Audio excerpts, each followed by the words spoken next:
নারী নিগ্রহ এবার নিউ ব্যারাকপুর। জিম ট্রেনারের বিরুদ্ধে এক যুবতীকে যৌন নিগ্রহের অভিযোগ, গ্রেফতার জিম ট্রেনার। অভিযোগ, বিগত 1 বছর ধরে অভিযুক্তের সঙ্গে সম্পর্ক অভিযোগকারিনীর। অভিযোগ, শনিবার রাতে অভিযোগকারিনী তার বিরাটির বাড়ি থেকে বেরিয়ে সে ও তার 2 বন্ধু গিয়ে পৌঁছয় জিম ট্রেনারের নিউ ব্যারাকপুর থানার মাইকেল নগরের বাড়িতে।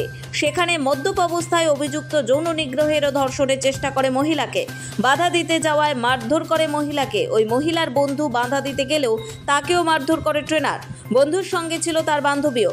কোনো রকমে বেরিয়ে আসে অভিযোগকারিনী। সেখান থেকে বেরিয়ে ট্রেনারের বিরুদ্ধে লিখিত অভিযোগ দায়ের করে নিউ ব্যারাকপুর থানায়। নিউ ব্যারাকপুর থানার পুলিশ সঙ্গে সঙ্গে অভিযান চালিয়ে জিম থেকে গ্রেফতার করে অভিযুক্তকে। অভিযুক্ত যুবককে ব্যারাকপুর আদালতে পেশ করা হয়। গোটা ঘটনা তদন্তে নিউ ব্যারাকপুর থানার পুলিশ।